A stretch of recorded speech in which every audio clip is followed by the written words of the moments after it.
I was invited to Olivia Wilde's 21st birthday party. $40 donation to this cause that they were involved with at the door. I didn't have $40 cash. Like I was living on credit cards at this point. But I remembered at that moment, I'm like, I'm all in.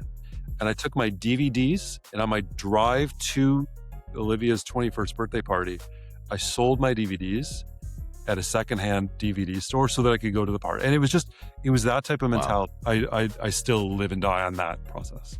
Welcome to the Lay of the Land podcast, where we are exploring what people are building in Cleveland and throughout Northeast Ohio. I am your host, Jeffrey Stern, and today I had the real pleasure of speaking with Alec Shankman, founder of HeartRock Partners, a talent and brand representation firm that operates at the intersection of consumer culture and the authentic relationship between celebrities and their fans. Alec has spent more than 2 decades at the forefront of entertainment. Before launching HeartRock, he was a senior partner at the Gersh Agency, following its acquisition of his division from A3 Artist Agency, where he built the alternative programming and digital media division into a $100 million top-line, 60-person bi-coastal business. In our conversation, Alec and I explore his path from Cleveland to LA and back again, how he built new lanes in Hollywood by being early to trends that matter, like unscripted television, digital talent, and creator-led brands, and why he returned home to launch HeartRock. We also talk about the shifting power dynamics in media, why talent is increasingly becoming the network, what separates fleeting attention from durable enterprise value, why work ethic still matters the most, and why Cleveland's strengths in entrepreneurship, manufacturing, consumer products, and community make it a compelling place to build this next chapter. Please enjoy this awesome conversation with Alec Shankman. Lay of the Land is brought to you and is proudly sponsored by Cerity Partners. As a wealth management firm, Cerity Partners shares Lay of the Land's same dedication to serving local business owners, and the Cerity Partners Cleveland team understands the challenges that entrepreneurs and founders face here in Cleveland, Northeast Ohio, and beyond. Wealth comes with complexity and increased demands on time and resources. It is easy to become overwhelmed. Cerity Partners clients benefit from a unified team of local specialists who coordinate across both business and personal needs. With Cerity Partners' commitment to transparency and putting clients' needs first, complexity can become clarity. To learn more, please visit CerityPartners.com or call 216-464-6266 today. Cerity Partners, proud to be recognized as one of the top financial advisory firms in the country. I was thinking, it's not often when we talk about Cleveland entrepreneurship that we also get to talk about media, culture, influencers, celebrities, these kinds of topics. And in a lot of ways, HeartRock Partners feels to me like the culmination of your journey through entertainment, but in some ways, like harkens to your roots here. You had mentioned, even as a kid growing up across the street from one of Cleveland's biggest celebrities at the time, that you had sort of this expanded exposure to the world of television, personalities, sets, events, local fame. And I'm curious, when you look back on that time now, did you know that this was the kind of work that you were meant to be doing? I genuinely, at the time, had no idea what I was getting the benefit of experiencing, but I've been much more reflective as of late.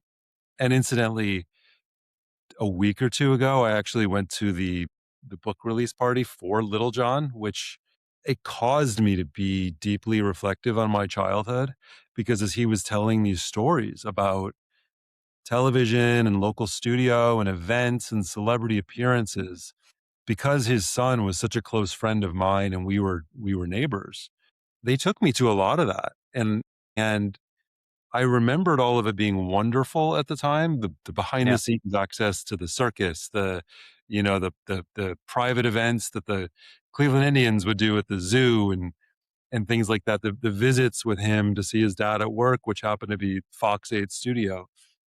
It was all super cool and way different than what other people I knew growing up got to experience, but it definitely didn't resonate with me at the time, or at least at that age, as like what I was going to do for a career. It was just a really cool thing that I got to see because of my buddy's dad. Yeah, it planted some seeds that have since sprouted. That's right. But yeah, in retrospect, I'm like, wow, I did get access to some things that, to your point, probably did plant some interesting seeds because I feel really comfortable in this world and I always have. And it does go back in retrospect to when I was 6 and first met that family and first started to kind of get to see the inner workings of entertainment. And I guess the whole time I really loved it. Yeah. To run with the seeds analogy, I mean, when you look back from growing up here in Ohio, heading out to LA, building HeartRock back here in Cleveland, what do you feel was, the water and sunlight that gave life to the work that you're doing now? What's kind of the through line, you think, when you have done some of this reflection? I I think it's just working really hard and not ever letting it occur to me that failure is possible. And I know when I moved to Los Angeles with almost no money and definitely no connections and absolutely no meaningful history other than getting to kind of attend those events with my buddy's family, like I wasn't a Hollywood guy by any stretch of the imagination, but I also it didn't occur to me that it wouldn't work out, and I was totally willing to, and not just willing to, very much worked harder than anybody that I knew, and I showed up earlier and I stayed later and I worked really hard, and I've always done that, and I've never gotten comfortable, and I don't celebrate the mini victories.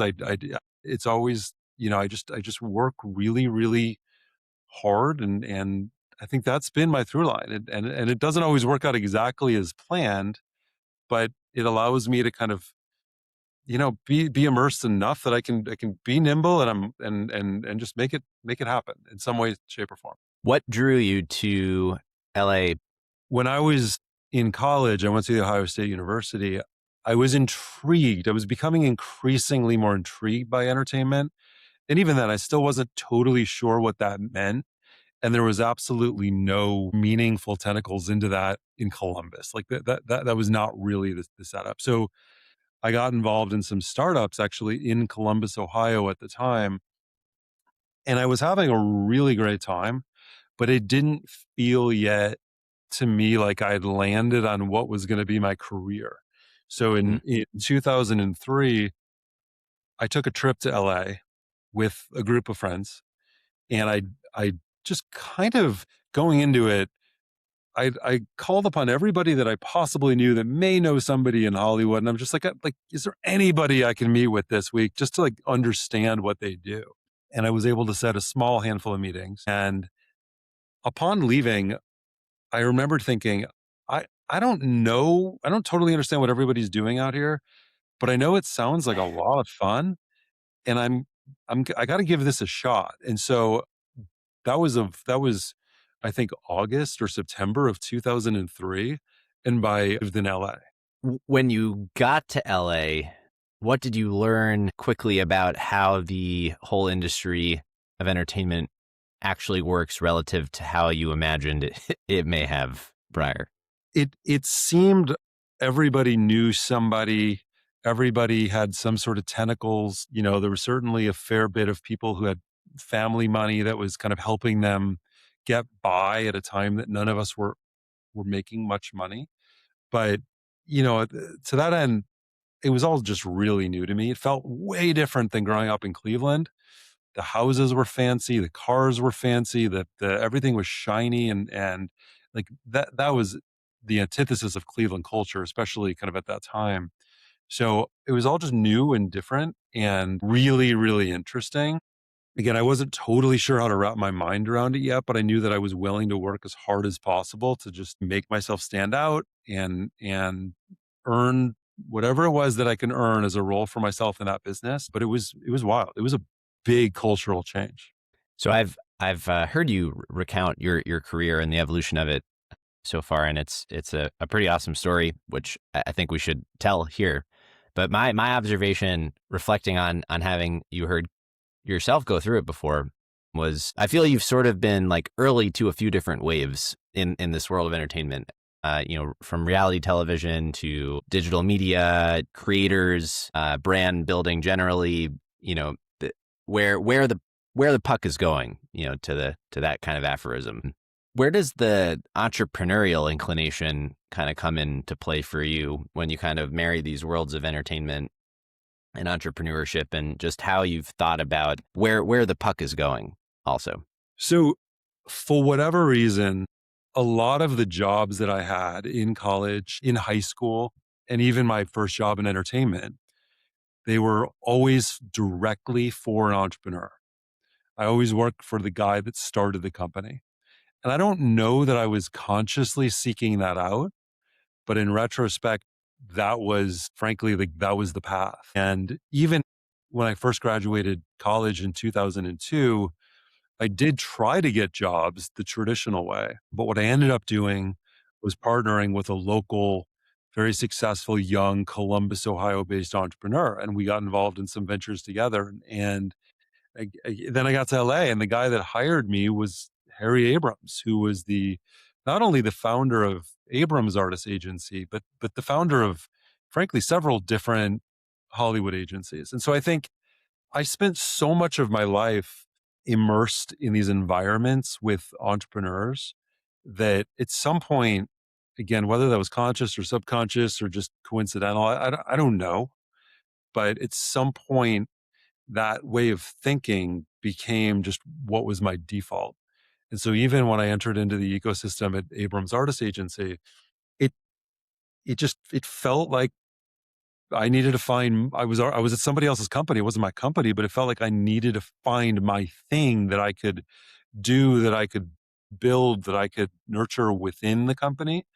And I was very early on given the support of the founder of that company to do it. And so I think ever since that's just been my default.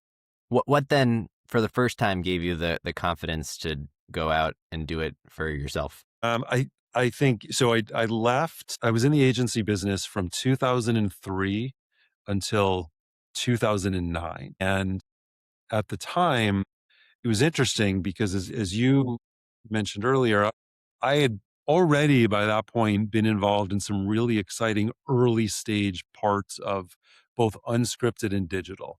And so despite only being 29, I was just about to turn 30. So I was young. I'd been an agent from the time that I was 10 months in on being in Los Angeles. Like that journey, which at the time typically took 3 at a minimum to 5, 6, 7 years at a maximum. Like, there was a longer journey for most. I had I had been an agent almost that entire time. I'd built 2 different groups up during it. It felt like I had been doing it forever, and I loved it, but it felt like that I'd been doing it a long time. So as I looked at what was about to be my 30th birthday and what was ahead, what the future was both for entertainment and for me personally, it just felt really important that I needed to take a big risk and just mix it up. And so Hmm. 10 days before my 30th birthday, September 1st of 2009, I quit. And it was, in retrospect, stupid. Like, I mean, it worked out, but I had, again, like, pretty much no money in the bank. I was very gainfully employed at a wonderful company in a very high profile role in 2 very quickly growing sectors of entertainment. I just quit, and it just felt like the right thing to do, and I risked it all again. And again, it took me on another not totally linear journey, but one that brought me to where I am today, and I'm so glad I did it. When you reflect on that kind of 6-year period within specifically the agency world, what were the most kind of powerful lessons that stick with you from that period of time? Just about people, relationships, deal making, trends, problem solving. What just feels like it's still very strong within you. So there's a few things. Harry Abrams at the time would have been every bit of 60 or more age-wise. And yet, other than me at the time, he was showing up first, leaving last, working really hard. And that resonated with me because he didn't have to. His name was on the door. Everybody worked for him. He didn't have to prove anything to anybody. But yet, he worked hard because he loved it. And that was palpable to me. Like that mentality, that just never stopping that part of it. And so that resonated with me so early. And to this Mm. day, 20 something years later for myself, I'm also first in every single day. It's just that that was number one. Two was, and I love that man, and he is my first and best mentor and like a father. He definitely also was, very, very cost efficient and didn't want to spend extra money, he was very careful with money. And so for me, at the early stages of my career, I had to decide whether I was going to let that determine my speed of success or whether that was going to be more incidental. And so I wasn't given early expense accounts of any note. I wasn't given the ability to Yeah. just go out there and spend other people's money to build. So I decided then too, financially, I was going to be I was going to risk it. And I ended up using my credit cards. And by the way, I have a funny story even once where one of my first clients, he was this Italian prince, a guy named Tao Rispoli. And he had just married a gal that wasn't quite as famous as she is now, but he had just married Olivia Wilde. And I was invited to Olivia Wilde's 21st birthday party. And I got the email from Tao that said it was something like a $40 donation to this cause that they were involved with at the door to go to the birthday party. I didn't have $40 cash. Like I was living on credit cards at this point, and I was going, I needed to be wherever I needed to be. But I remembered at that moment, I'm like, I'm all in. And I took my DVDs, and on my drive to Olivia's 21st birthday party, I sold my DVDs at a secondhand DVD store so that I could go to the party. And it was that type of Wow. mentality. It was don't be stupid, but just be where I need to be, however I need to be there, and invest in myself, even with borrowed money if I had to. And I went all in on that investment. And third would be, and this goes back to a question you had asked earlier, I needed to find a path forward for myself that wasn't the same path that everyone else had already taken, because everyone else had already taken it. And the success and the lines you had to wait in for that kind of similar Yeah. success, that was well established. So for me, if I wanted to have a different path at a different speed, I needed to create a different map. And I still live and die on that process. Yeah. Well, in that kind of Robert Frostian framing of it, what was the road less traveled that you paved for yourself? I mean, you risked it for what? What did you see? What did you want to build? So it felt, when I looked at the traditional TV landscape in the early to mid 2000s, you look at TV and film in particular, and everybody moving to Hollywood wanted to be a talent agent that represented TV and film stars. Like that was the path. For me, that was going to be a 6 or a 7 year path. And who knew? That just meant maybe I could become a baby agent at that point. To become a successful person in that space was going to be even longer, and it was going to be really hard to stand out.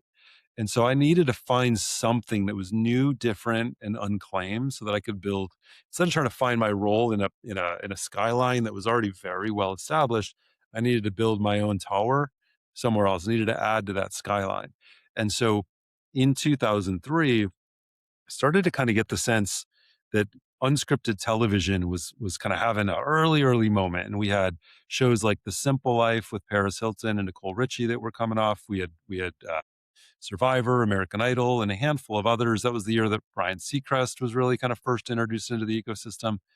And the Osbournes were around, but it was early. No one really knew what it was. Cable TV was still kind of an earlier kind of business from how do we really monetize this? And that felt open. That felt like an open lane. No one was really doing that in my ecosystem.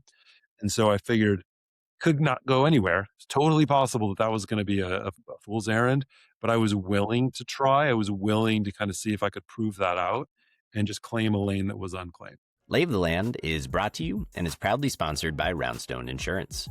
Headquartered in Rocky River, Ohio, Roundstone shares Lay of the Land's same passion for bold ideas and lasting impact from our community's entrepreneurs, innovators, and leaders. Since 2005, Roundstone has pioneered a self-funded captive health insurance model that delivers robust savings for small and medium-sized businesses. They are part of the solution to rising healthcare costs, helping employers offer affordable, high-quality care while driving job creation and economic growth throughout Northeast Ohio. Like many of the voices featured on Lay of the Land, including Roundstone's founder and CEO Mike Schroeder, Roundstone believes entrepreneurship, innovation, and community to be the cornerstones of progress.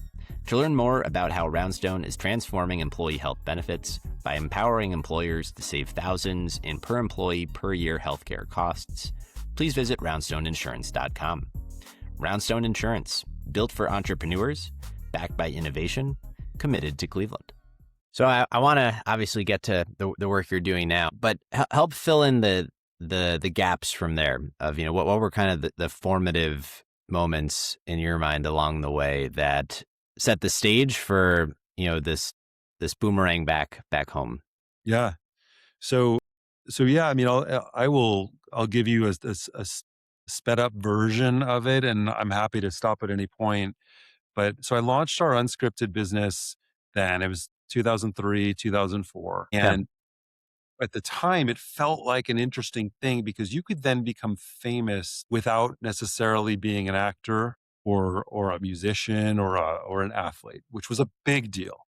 Yeah. And so I was building it, and a few years later, all of a sudden, Tila Tequila becomes famous from MySpace, which was an even bigger deal because here, all of a sudden, you have this gal that like wasn't even on a television show. She ultimately later was, but at the time, she literally became famous from a social media platform at a time where the word social media was still being fleshed out. I'm not even sure if that's what it was called in that moment. Yeah. That's 2006. And so I'm sitting here thinking, "Oh my god, like you can now become famous without even being in TV or film at all." And so I really started going down that path quite aggressively, and we were working with mobile phone carriers to provide talent for content. I mean, this is the era we were in. The content was preloaded onto your phone. This isn't like you can access YouTube and watch YouTube from your phone. Like, your Verizon phone came with preloaded video content, and I was broke Yeah. deals to put people into that. And so, I started building out our digital ecosystem, and again, it felt like another place to expand upon. And so I built that out as well, simultaneous to unscripted for the next few years. Then in 2009, as I was about to turn 30, I felt like I just needed to really mix it up and understand technology and digital more. So I resigned from the agency. I launched a company with a guy from Columbus, Ohio, who was actually a partner of mine on some ventures when I had first graduated. We launched a platform at the time called Gotcast, which Yeah. was the whole premise was MySpace is pretty crowded with funny puppy videos and wedding videos and the such, but there are talent coming through. What if we created an ecosystem where just the talent could be discovered? And so we built that out, raised some capital, got that going over the next few years, and Hmm. ultimately we sold that off to one of the firms that had invested in us early on. But as that was unfolding, I still had a toe dipped pretty extensively in the unscripted world, and I was helping a couple of folks get their shows underway. And so in that era, and as we lead into 2012, when ultimately we exited out of Godcast, I was involved in the show Gold Rush, which at the time was the number one show on Discovery Channel and one of the biggest shows in cable. And then I brokered the deal for the Robertson family to kick off Duck Dynasty at A&E, which very quickly became the most successful cable TV show effectively ever. And so I just got sucked full speed back into the ecosystem of television representation, talent representation, and beyond. And at that point, years after I had already kind of started both digital and unscripted, they were becoming more mature. It was now possible to make meaningful money as a digital content creator. It was Yeah. possible to make money in the unscripted space like it had never been. And so I just started building those back up. And I also, because I had just come out of the startup ecosystem, spoke both languages. I understood tech, I understood startups, I understood helping brands better leverage Hollywood. And so I started becoming engaged by a lot of the local startups in the Santa Monica, at the time, as the early stages of Silicon Beach community, to help me kind of maneuver the black box of Hollywood and do some strategic deal making to leverage celebrity and scale. And so got back Hmm. into the business. I built my agency world from then 2012, where I also started building out our podcasting business. Um, until 2018. And, I ended up back at Abrams Artist Agency. My team kept growing, team kept building, company sold, my team kept growing, kept building. And at that point, we were called A3 Artist Agency. And, to kind of get to the root of your question, which is how did I initially end up back in Cleveland? COVID hits and we weren't going to the office. I had at that point two little children, my wife. We had this family in Los Angeles, but my family wasn't in LA. Her family wasn't. We ended up sitting at home for 2 years, like 2 entire years. And we just needed to find a way to end up back closer to some of our family because that just felt like a colossal waste of family time. So where our kids needed to meet their grandparents and spend time in nice environments and so I moved back to Cleveland at the top of June 23. I was Plan was to bounce back and forth between LA, New York, and Cleveland. This this double, triple strike in Hollywood hits 30 days Yeah. before I got back to Cleveland. Most of the industry went on strike. The owner of our agency put our company for sale. And as it turned out, the only division of it that sold was my division. And so my group, well, there was over 60 of us at that point, covered unscripted, digital, podcasting, brand representation. We sold to a larger agency. I spent the next couple of years working on that transition and bringing everything over there, getting everything to be smooth. A lot of time in New York, going back and forth between Cleveland and New York every other week. And at the end of that 2 year journey, to me, it felt like the right time, especially in the ecosystem of Cleveland, where I'm just completely captivated by the entrepreneurial spirit and the opportunity here and the community here and the support to just build. And so I left December Yeah. 31st was my last day, kicked off HeartRock January 1st. And yeah, it's been a 6 month journey since, but it's Yeah. awesome.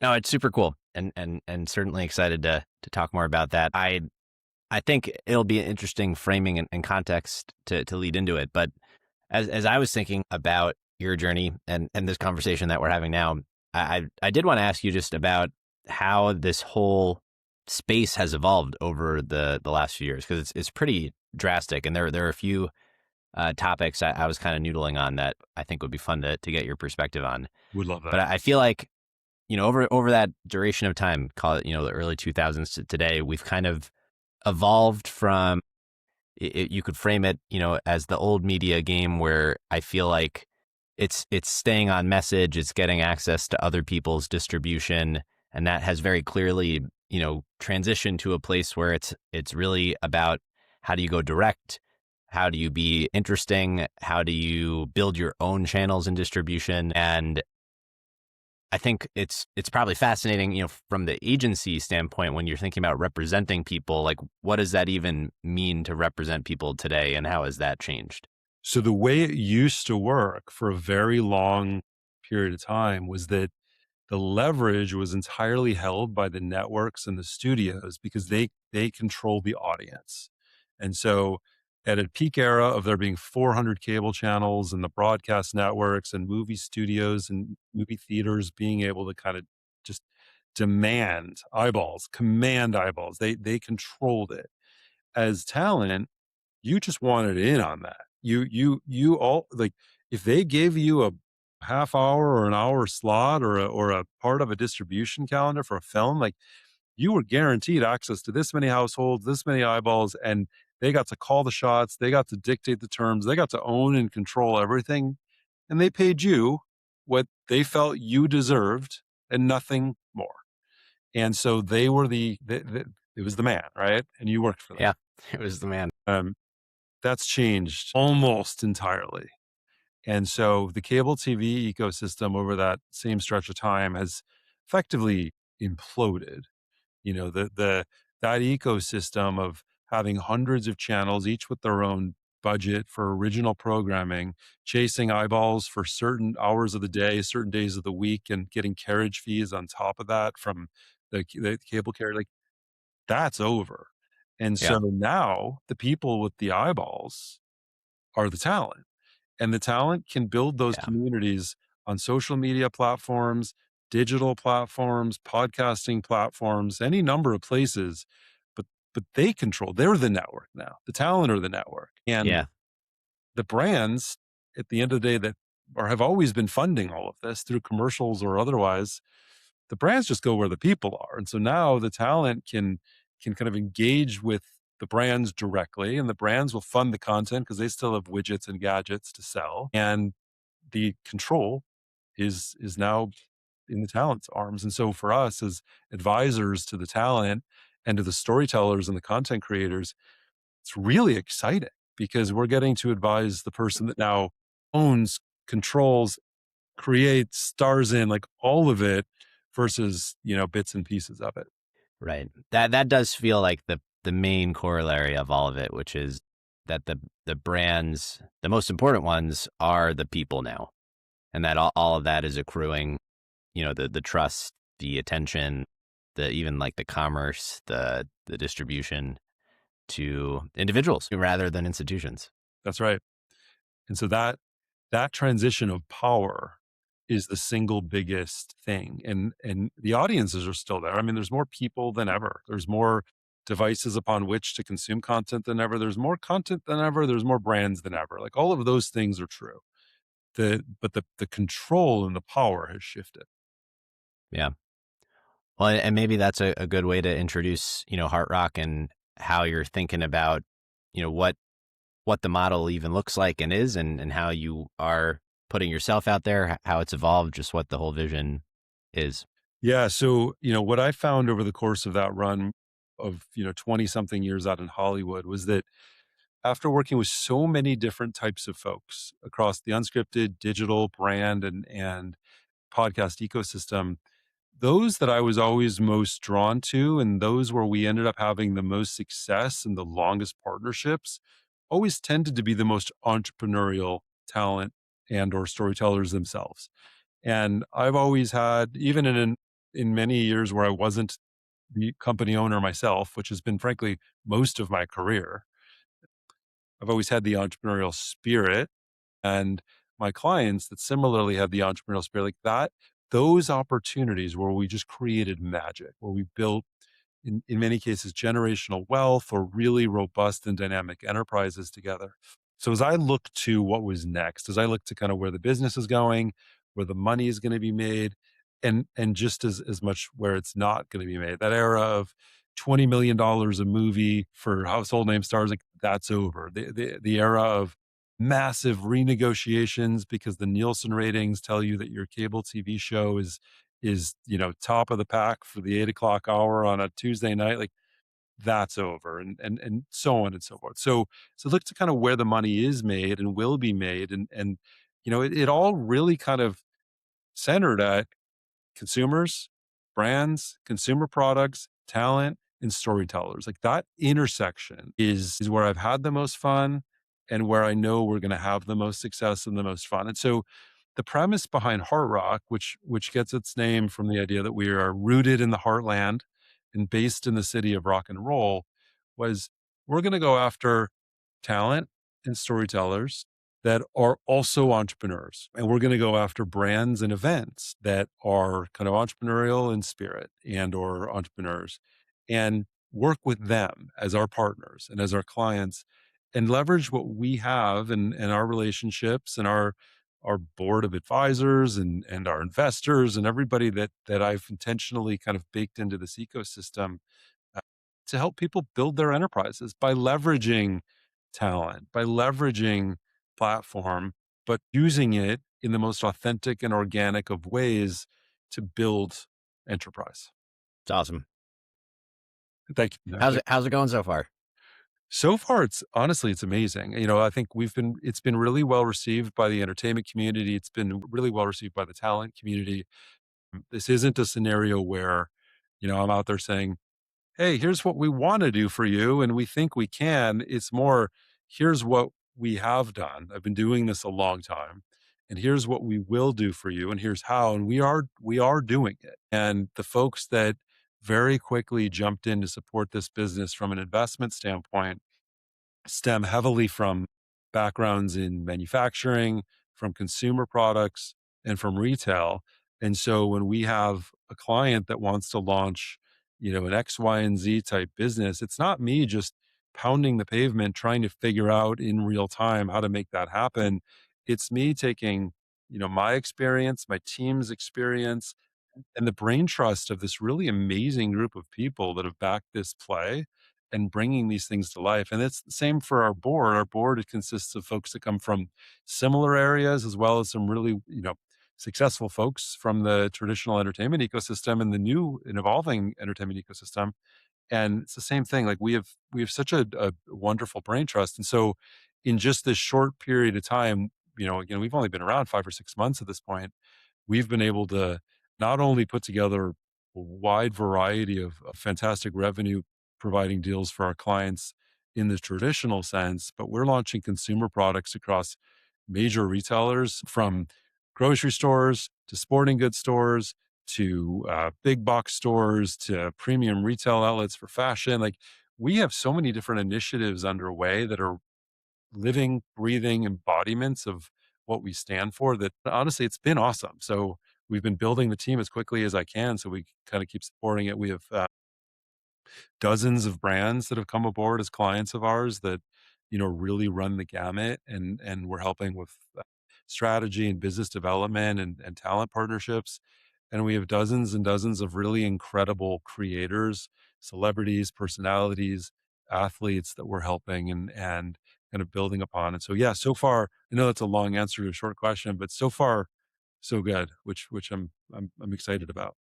You had mentioned the opportunity that you felt is present here in Cleveland and as part of the answer to, why build this in Cleveland. How would you articulate like what the geographic thesis is around building it here? I mean, is the idea that you can have talent rather than assuming it has to all be in LA, or just like how are you thinking about the geography? So it started initially with kind of the entrepreneurial spirit, which transparently wasn't on my radar when I first came back. I came back because it was a barely post-COVID era, and my children just needed grass, grandparents, and cousins, and great schools, and things that like we just needed to relocate to accomplish, especially in an era where we were kind of sitting home alone. But upon getting back, and doing a deep dive into Cleveland history that transparently I hadn't done as a child growing up in Cleveland, and really starting to understand that this is an area that produced 65 of the first 100 millionaires in America. This was an era that like an area where some of the most kind of unbelievable companies ever that came from and still are, these 100-plus-year-old brands, these Sherwin-Williams and these mega brands.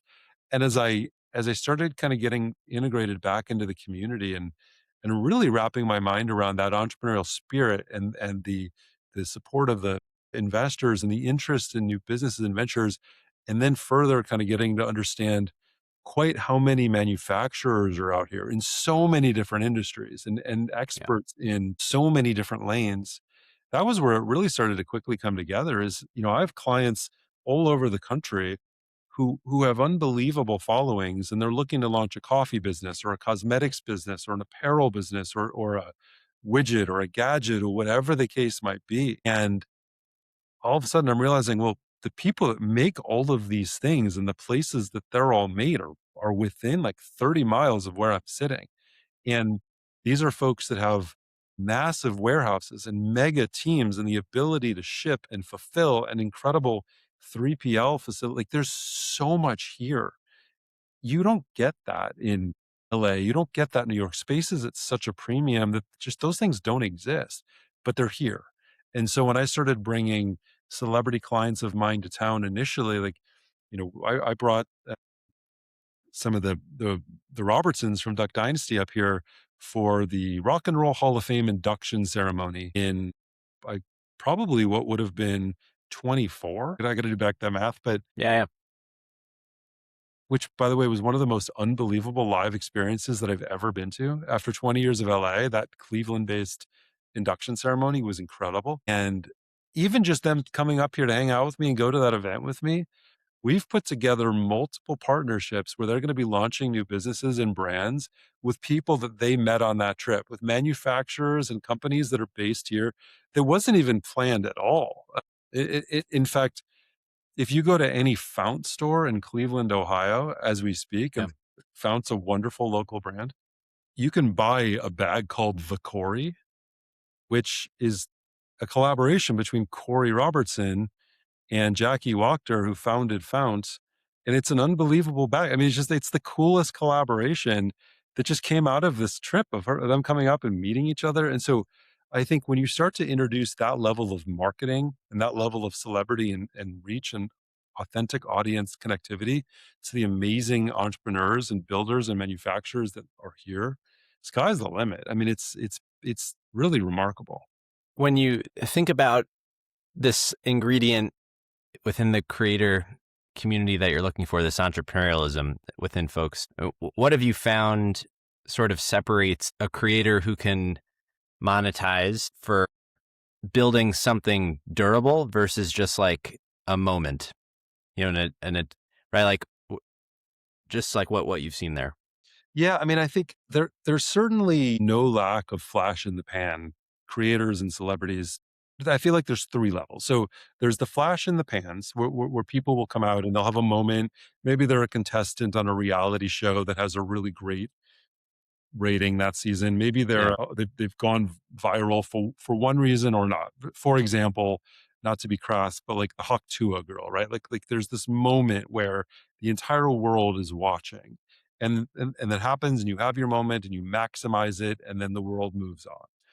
There are then folks that find an opportunity and they are superstars for an extended period of time. Maybe it's because of a TV show, maybe it's because of a YouTube channel, maybe it's because of film or a series of films, whatever it is, they thoroughly kind of maximize that moment in time or that extended period of time, but they don't turn it into enterprise. They take a more of a traditional approach to it. And then when that moment ends, the show's over, the film's over, the trilogy is moved on, the whatever the case might be, things fade.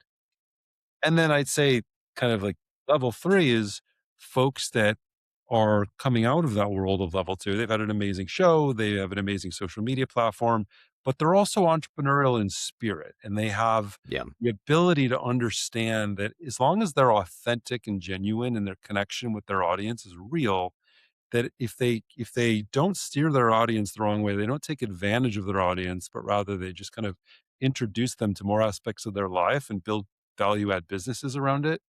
These folks can build generational wealth and unbelievable enterprises around it.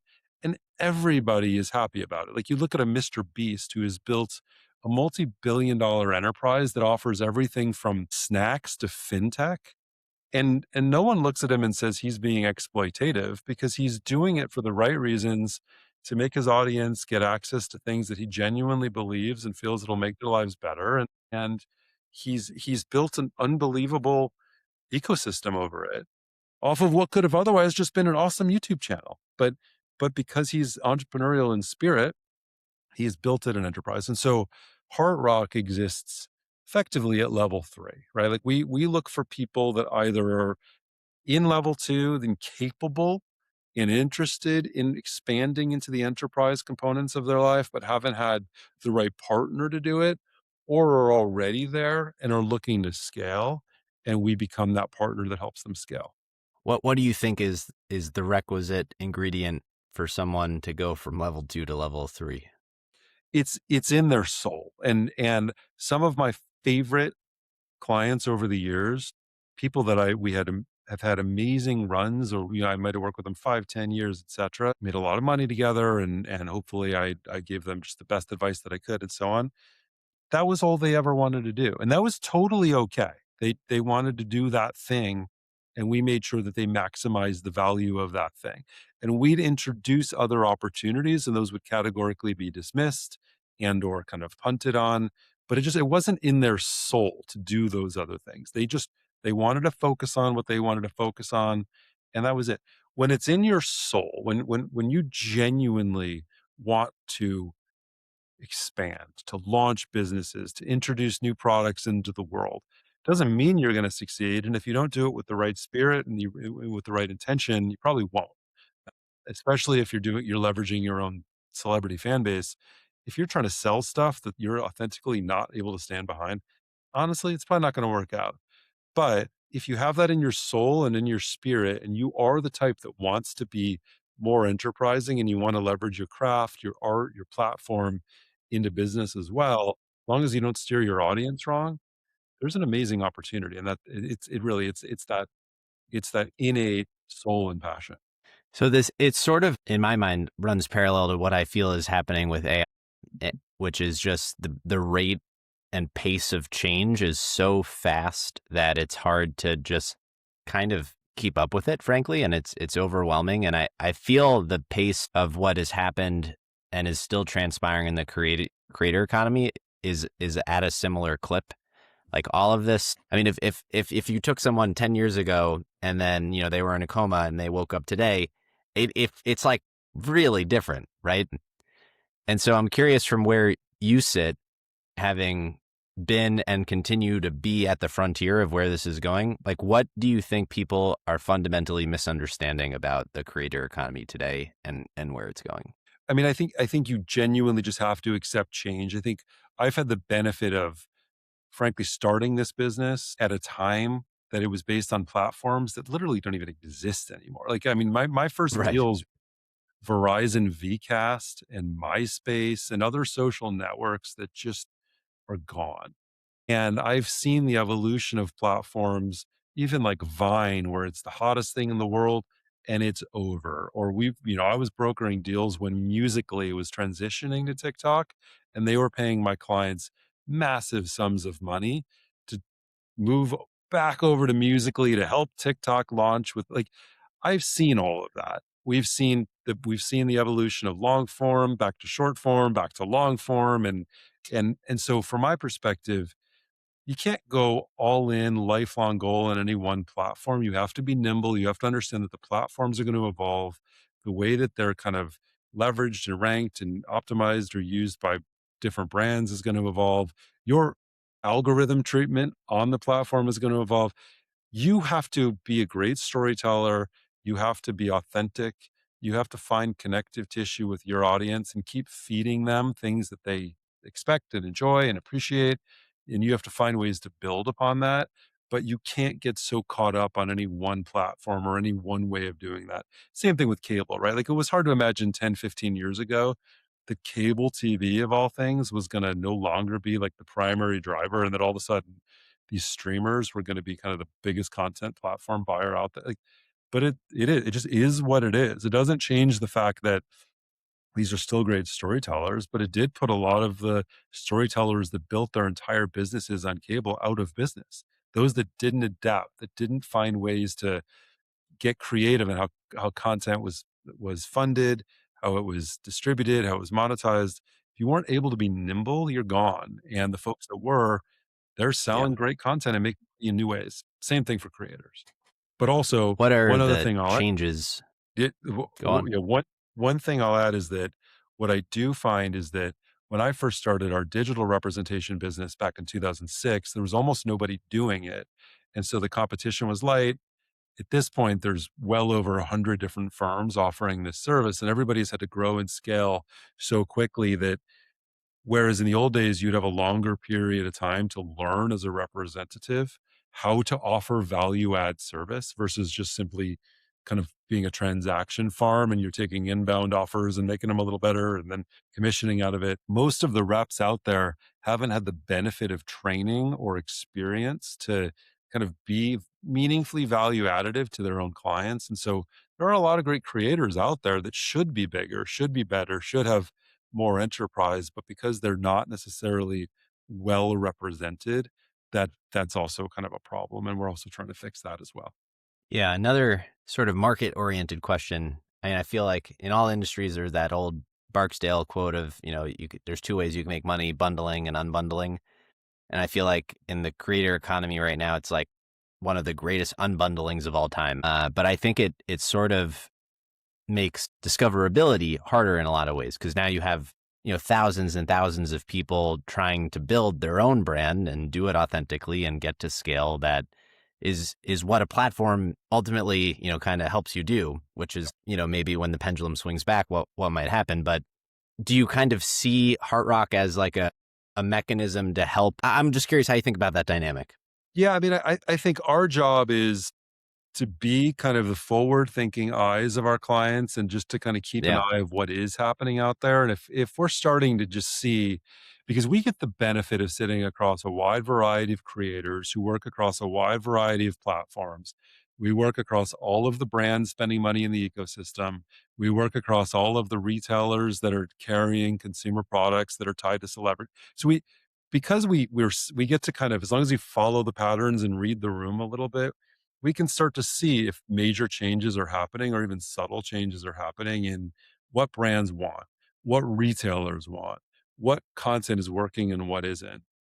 And it's our job to relay that to our clients so that they're not caught off guard. They can't wake up one day Yeah. and say, oh my God, this social platform where I built my entire career is now irrelevant. Why did no one tell me that was happening? That won't happen here. We will be as forward with that information as we can be. And it is our job to give that best advice and to help people leverage the available information to make the most amount of money and the best decisions possible. What does success mean to you? So in the context of Heart Rock or in general? Yeah. Yes. And I think, for Heart Rock, I really just genuinely want to be the place that any entrepreneurial minded talent or brand can come, know that you're going to be well represented and we will be successful in carrying out what we say we'll carry out. If you're a talent or a storyteller, hopefully your business, your day job will be better by working with us. And hopefully your expansion into enterprise and business will be better and more robust because you're working with us. If you're a brand or you're an event, same. Like I hope that by working with us, that your world has expanded, your access to things, money, sponsors, partners, talent, whatever the case might be that are in your priority list. I hope that we make that better. And if that is true across all of our clients, we're successful. We have done what we set out to do. And I think in general, on behalf of any given client, that does vary because some clients just want to sell a lot of widgets and some want to become more famous and some want to do both. Some want to build a brand that can exist outside of them and some want to have an exit. Some want to build a generational company. Like each client of ours has a different mission and it's also our job to genuinely process that and to understand it and to make that mission come to life as best we can. And if, again, in each yeah, client's case, if we help make it any bit better, it's a success. sort of a philosophical question, but what you mentioned just brought it to mind. I mean, there's sort of the power triad of money, fame, and power. And I'm curious, what you see as the underlying motivator for more people.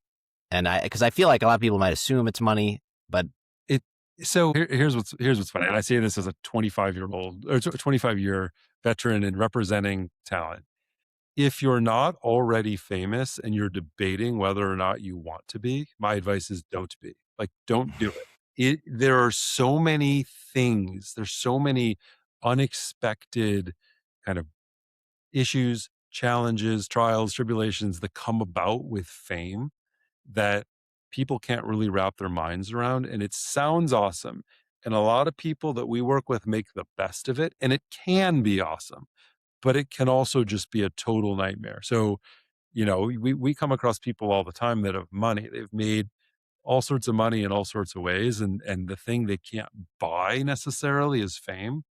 So to them, my advice is don't, don't buy it. Like just you've done it, you've succeeded, you've made it, just like keep rolling. But I think, they can be leveraged together in the best of ways. If you have fame and you leverage it the right way, again, you're kind, you're authentic, you treat your fans with respect, you will make money. And there's any number of ways that will happen. Fame doesn't equal money. And unfortunately, that's one of the downsides. And so you'll see these celebrities sitting in coach class on an airplane getting mocked on social media because there's this general assumption that if you're famous, you're rich, and that's a lot of pressure. But those aren't the same thing. Fame and money are different. It's a lot more convenient to be famous if you're also rich. It can be really, really stressful to be famous if you're not also rich. You've lost your privacy. You've lost a lot of the things that are luxuries to you and I because people are photographing every moment of your life. You can't just go to the grocery store and so on. But I think fame, if you use it the right way, you can make a lot of money with it, and they can go very much hand in hand. And money, you can make it without fame. You can make a lot of money without fame, and if you can keep making money without fame, it'll probably eliminate some of the stress. But for certain folks, there's a way to leverage money for fame, and you can all of a sudden start buying all of the things that make you grow on social media, or you can appear on a TV show or a film or whatever the case might be that kind of builds you up and all of a sudden kind of balances that platform. There's a lot of really quiet, stealthy billionaires, and then there's Ellison and Cuban and Trump and folks like that that have, taken a different approach. And who's to say what's right or wrong? Elon Musk is both the first trillionaire and one of the most famous people on the planet, and he's kind of been doing both hand in hand. But I think you have to be thoughtful, especially as it relates to those two. What was the third? Fame, money, Power. power. Okay, so I mean, power is an interesting one because it used to almost be that in the world of fame, the power was held by studios, it was held by the networks, it was held by the people funding the content. That's been an enormous shift. And so the fame in this day and age, if you're doing it right, and if you're publishing your own content and you're kind of leveraging all of the democratization of tools and platforms that are out there, you can have both. You can have the power and you can have the fame. And I think that's the best advice we give our clients is claw back as much of that power as you can, because if you have the power and the fame, the money certainly follows. But, each person's a little bit different, and each person has a little bit of a different, I suppose, hierarchy of those three, and it's our job to just help them maneuver to kind of accomplish which of the three in which order is most important. What are you most excited about looking ahead? I'm I'm really excited to be back. I love that I'm raising my family in Cleveland. My wife grew up in Sonoma County, and she's this is a far cry from Sonoma County, but she loves it. My kids are having a wonderful childhood and at great schools and meeting great people. Like, I love that. I love that I'm getting to leverage, decades of learnings in entertainment that, I did it the hard way. I went out there and with knowing no one and having nothing, built it from scratch, at these companies that I was fortunate to get hired at. But I love that I get to bring it back here. Future generations of me's, that they don't have to do that anymore. You can be born in Cleveland and stay in Cleveland and be meaningfully involved in this ecosystem. Like, I love that. I love that entertainment is evolving in creating chaos, and I love the opportunity that is created by that chaos. And I love that we get to be, a partner to people that are willing to roll up sleeves and pursue that opportunity in the chaos. Like, I'm excited about all of those things. I'm excited about the early success we've seen as a company and the wonderful people that have come to work here. They took a big leap of faith. These are folks that really, the company was a PowerPoint deck and me, and they took a leap of faith to come here from some really gainfully employed roles. And this team has been wonderful. I'm excited about that. It just right now I'm excited in general. I feel really good Yeah. about Well, we're excited to have you back. it. And by the way, I'm excited about what you're doing for the entrepreneurial community. I think, the unification of the community that you are doing with your podcast and your events and your networking is remarkable. As a now new entrepreneur in this ecosystem, I, I think it's awesome. I think what you're doing is awesome. Well, thank you. That means a lot for sure. That's the best I could hope for. It's a big deal.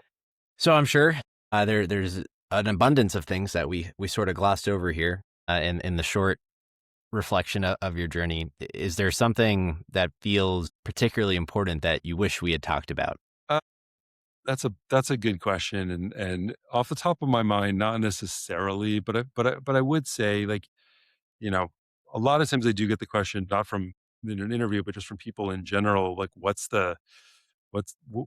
did I do to succeed and what should they do to succeed, especially in the context of entertainment. And what I often say is like, I think growing up in the Midwest and having Midwest values and this whole premise of showing up early, staying late, and meaningfully leaning in, which you don't have to be from the Midwest to do those things. Those are really simple. Show up early, stay late, lean in. People don't do that, and it's the best advice that I can give anybody. It's those three things that I've done my entire career. That's at every turn, whether I was lucky or not to stumble into reality TV or digital, whatever you want to call it. Show up early, stay late, lean in, do those things. And honestly, like the sky's the limit. And it's for some reason the easiest advice and the hardest advice to follow. But I want to put that out there.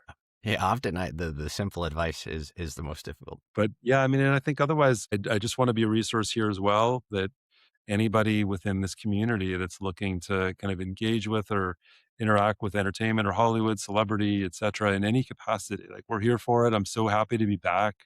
So happy to be doing this here. I'm so impressed by the remarkable kind of local entrepreneurial community. And I want to be, a resource and a partner however we possibly can be.